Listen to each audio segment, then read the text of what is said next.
ពេលចុះឈ្មោះពាក់កណ្ដាលខែ10 20អត់មានសិស្សខ្ញុំភ័យអារឿងអត់មានសិស្សចុះឈ្មោះបដ នៅម៉ែនៅក្នុងភូមិជួយទៅធ្វើម៉េចឲ្យបាន5ឆ្នាំក្រោយសិស្សកើនឡើង270 300មើលបើសិស្សយើងឡើងតែជាសិស្សយើងឡើង400នាក់អាគារសិក្សានេះប្រហែលជាសុំបានមួយខ្នងទៀត3បន្ទប់តែបើសិស្សយើងថយសុំគេអត់បានទេនៅរៀងរេរ៉ាតិចឯងឲ្យសាលាមានលទ្ធភាពសាលាអត់មានលទ្ធភាពទេចឹងសិស្សសរុប253ស្រី120លទ្ធផលសិក្សាចុងឆ្នាំ253នេះសិស្សជាប់សរុប231បើគិតជាភាគរយ 90.94% ហើយសិស្សធ្លាក់បច្ចុប្បន្នភាព21នាក់គិតជាមធ្យមភាព 8.27% ហើយសិស្សបបង់ឆ្នាំនេះតិចបំផុតមានតែ2នាក់ទេសិស្សបបង់ឆ្នាំនេះ2នាក់បើគិតជាភាគរយ 0.79% អញ្ចឹងសិស្សដែលបោះបង់បានន័យថាសិស្សនេះគាត់ឈប់ហើយក៏អត់មករៀនតែបើសិស្សដែលបោះបង់តែគាត់ទេចេញអានេះគេមិនហៅសិស្សបោះបង់ទេគាត់ឈប់ហើយគាត់ទៅរៀនសាលាផ្សេងអានេះគេមិនហៅសិស្សបោះបង់ទេអានេះហៅសិស្សទេការសិក្សាអញ្ចឹងលទ្ធផលយើងឆ្នាំនេះ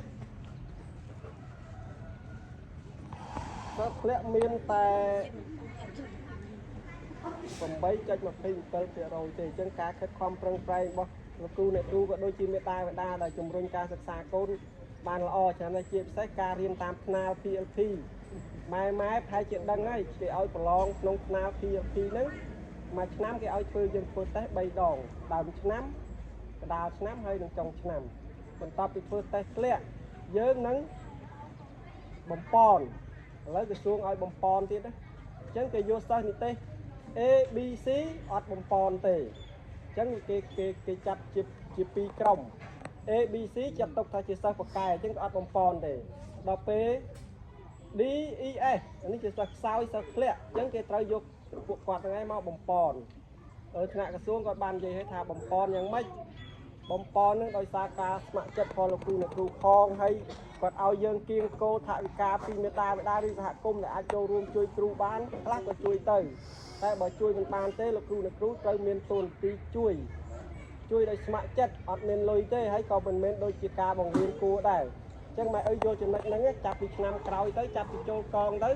គេនៅធ្វើតេស្តតាមថ្នាលម្ដងទៀតធ្វើ2ដងធ្វើតេស្តក្នុងទូរស័ព្ទដៃហ្នឹង2ដង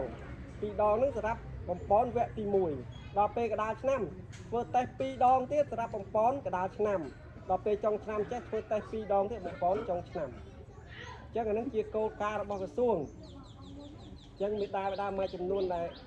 មានទូរស័ព្ទដៃពេលកូនប្រឡងធ្វើតេស្តហ្នឹងសូមឲ្យភ្ជាប់មកជាមួយកូនផងបើថាទូរស័ព្ទយើងមានកង់លុយមានអីច្រើនយើងមកអាចមកចូលរួមជាមួយកូនបានប៉ុន្តែអត់ឲ្យប្រាប់ទេដូចនៅសាលាគេទីក្រុងកូនសិស្សគេមានគ្រប់គ្នាដល់ពេលអញ្ចឹងពេលធ្វើតេស្តគ្រូអនុញ្ញាតឲ្យម៉ែឪមកចូលអង្គុយជាមួយកូនបានពេលអង្គុយជាមួយហ្នឹងកូនធ្វើតេស្តម៉ែឪគាត់ទៅមើលទេបើម៉ែឪគាត់ចេះអក្សរអានហើយឲ្យវាឆ្លើយខ្លួនវាទៅពេលគីខ្លួនវាទៅយើងក៏មើលទេប៉ុន្តែអត់ប្រាប់ទេកាលណាប្រាប់កូនធ្វើតេស្តជាប់លទ្ធផលតេស្តហ្នឹងមិនមែនជាលទ្ធផលតេស្តរបស់កូនទេរបស់ម៉ែឪទេដល់ពេលអ្នកខ្លះគាត់តឹងចិត្តពេកគាត់ប្រាប់ទៅកូនគូសតាមដល់ពេលចុងចប់កូននៅអត់ចេះដែរបាទចឹងពេលឃើញលោកគ្រូអ្នកគ្រូម៉ែឪមួយចំនួនគាត់រិះគន់ថាឃើញគ្រូមកដល់សាលាកាន់ទូរស័ព្ទចុចរហូតមកទី1គឺត្រូវចុះវត្តមានឃើញមកដល់គ្រូបញ្ញាប់មកដល់បើកទ្វារនេះកាលណាម៉ោង7ពឹបអត់ចុះវត្តមានយឺតអីចឹងធ្វើម៉េចម៉ោង6:40ជាងត្រូវចុះវត្តមានហ្នឹងមិនចុះត្រឹមនេះណាគេចាប់ location សាលានៅក្រសួងអញ្ចឹងអ្នកដែលមកធ្វើការគឺគេឲ្យចុះវត្តមានយ៉ាងឯងហើយមួយទៀតពេលដែលគាត់ចុចទូរស័ព្ទកុំឲ្យម៉ៃតែអាក្រក់ពេកការងារគាត់ទេគាត់ត្រូវបំពេញលីងបំពេញអីទៅផ្ញើទៅឲ្យគេអញ្ចឹងការងារឥឡូវភាគច្រើនគេអត់ទៅសេដៃទេគេធ្វើជាតាមបំពេញតាមលីងហ្នឹងផ្ញើទៅក្រសួងបដិដូចយើងលេង TikTok លេង Facebook អញ្ចឹងយើងបោះទៅគេចែកចាយមើលពេញអានោះគេមានម៉ាស៊ីនមេគេនៅពេញប្រាប់យើងមើល បាទអញ្ចឹងអត់មានអីទេអញ្ចឹងខ្ញុំបាទក៏សូមថ្លែងអរគុណយ៉ាងជ្រាលជ្រៅចំពោះលោកគ្រូអ្នកគ្រូដែលមានទឹកចិត្ត